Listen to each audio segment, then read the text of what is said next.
lovely, lovely, lovely. Okay, for geometry, we're picking up with 6.5 and the kites. Your homework is there. It's page 280, number 17, or 7, pardon me, through 15 odd, 19, and 25 through 29 odd. So we're finishing the assignment that was on the front of it, okay? Because remember, Thursday we did a proof day. You're supposed to be working on your study guides, so hopefully you got a lot accomplished on your study guide over the weekend, and bring it tomorrow. We'll look at it some more. Okay, so moving on though with kites. So let me move this up a little bit so we have more of our thing. Okay, so kites have, if we remember, two pairs of congruent consecutive sides. What is consecutive? Good, they're side by side. And congruent means what? Perfect, they're equal. So it has two pairs of equal sides that are touching. They're right side by side, one after each other. But there's a big but in there. Okay, its opposite sides are not parallel or congruent. Okay? Opposite sides are not parallel or congruent. And so you can use this kite down here for that reference to think about. So these two are consecutive sides that are congruent, but opposite of the side is not parallel and it's not congruent. Okay, so it has two of those. Okay, then we have some theorems to get us started on kites. Exactly one pair of opposite angles in a kite are congruent. So exactly one pair of opposite angles. Okay. And the diagonals of a kite, diagonals are perpendicular. That's helpful to note. And the next one, the axis of symmetry, we haven't talked about that in a long time, bisects the crossbar and the two non-congruent angles. Okay, so it also bisects, right? It bisects the two non-congruent angles. Okay, so let's look at this. I drew this kite and labeled some things. So our crossbar is here, and our axis of symmetry then is the vertical line. All right, so if the axis of symmetry bisects the crossbar, then both sides of that crossbar are congruent. And if it bisects the two non-congruent angles, okay, then that's this angle, right? This angle up here is congruent to this angle, and because it's bisected, and these two angles are congruent, okay, because the axis of symmetry bisected the two non-congruent angles. Which means the one, right, exactly one pair of opposite angles in a kite are congruent. That would be angle K over here and angle T. Okay, so I'm only using one loop. It should probably be three, but I'm going to make it really thick. So K and T are the congruent angles that are opposite of each other. Okay, so some really cool, good theorems there to get us started with. And so we're going to dive right into the examples and see what we can figure out.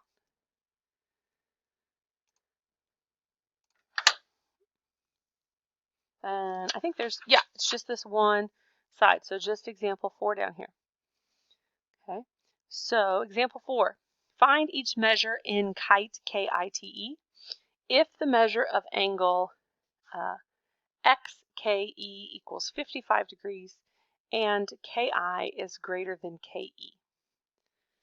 Or sorry, KI is less than KE. So first of all, I'm going to go ahead and label angle X.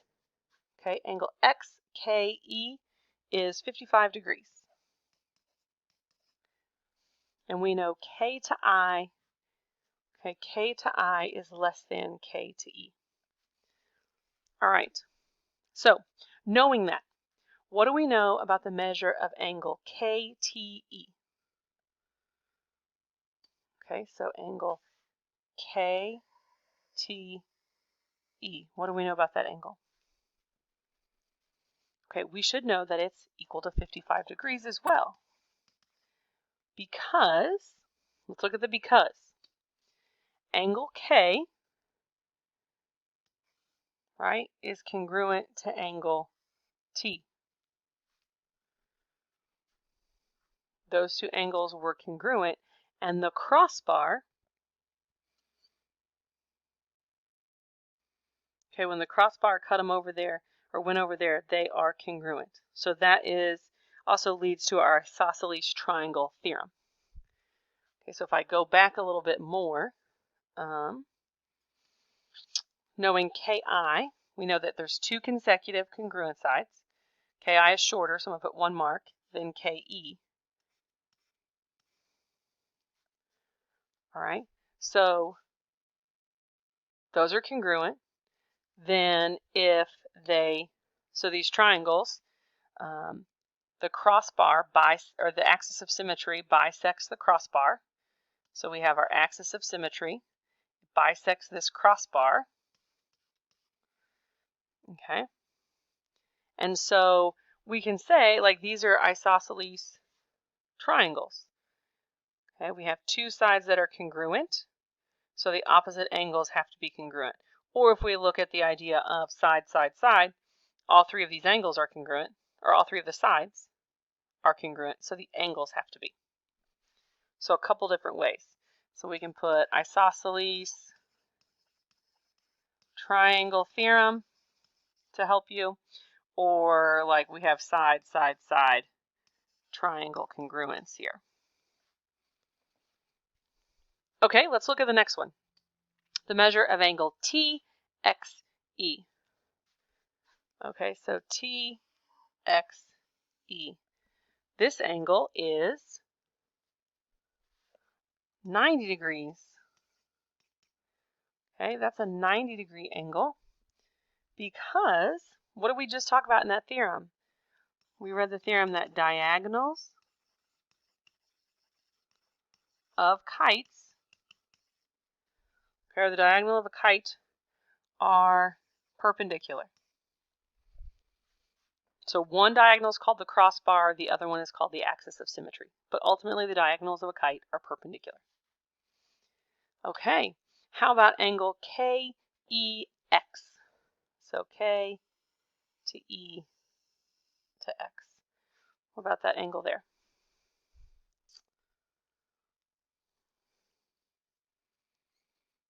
Might have to do a little bit of math there. But, okay, if we look at that, we know this angle is 55. We know this angle is 90. And this makes a triangle, right? KEX could be a triangle. So the sum of a triangle's angles is 180. So we're going to take 180 minus 55 and minus 90. Maybe I should have done that. The minus the 90 first. It would have made the math easier.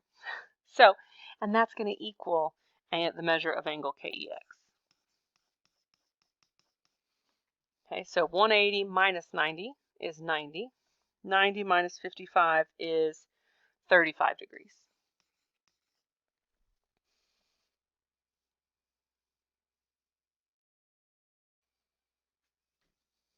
Okay, and you might have thought about it differently and still gotten that 35.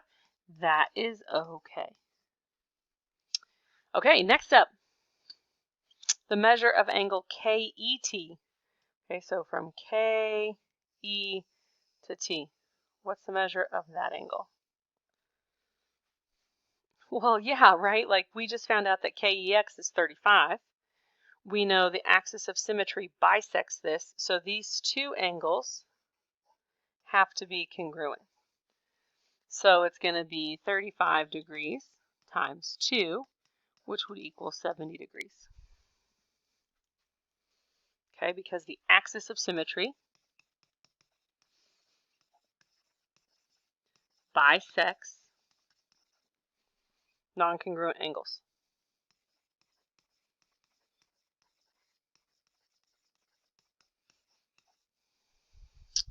All right, and the last one. I need a different color up here. I guess we could go with maybe purple again or red. Okay, so the measure of angle KIE.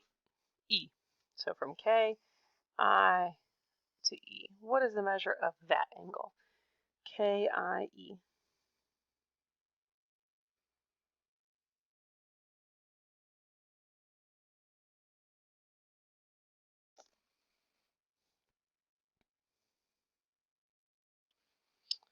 All right, so this one's kind of a tricky one. It's not my favorite one to show you because it can't actually be determined. So it's kind of tricky. We don't have enough information. But they want us to realize the greater angle theorem here. Okay, because we know that this angle down here is 35 degrees. Okay, and we know that this one has to be bigger than this one. We know that. But we also know it has to be less than 90 because this angle is 55. So what they're saying here, the book says, is 35 degrees is less than the measure of angle, I know, right? KIE, which is less than 90 degrees. It's not my favorite answer, right? Like I want an exact answer. So if you come across these in your homework, which you might, know that they're there, but sometimes I feel like it's kind of a trick question in some ways. Like you're thinking and thinking and thinking for a right answer, but we don't have enough. All we can use is this greater angle theorem to know which one is greater. Okay, so again, we know it's greater than KEI, and it's greater than, and so then KIE must be acute since KXI is a 90. So like if we look at a little deeper, we know this is a 90-degree angle as well.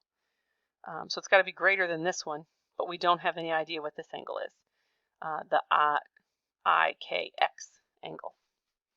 So E is a little tricky, not my favorite, but it's good to be exposed to it and see it.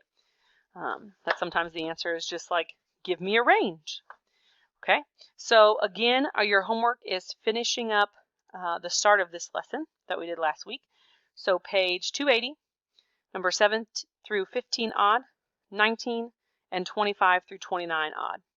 Also, work on your study guide. Get as much done on your study guide as you can. Come with questions from those. Today's a shorter assignment, so come with some questions from today's assignment and the study guide for tomorrow. I will see you then.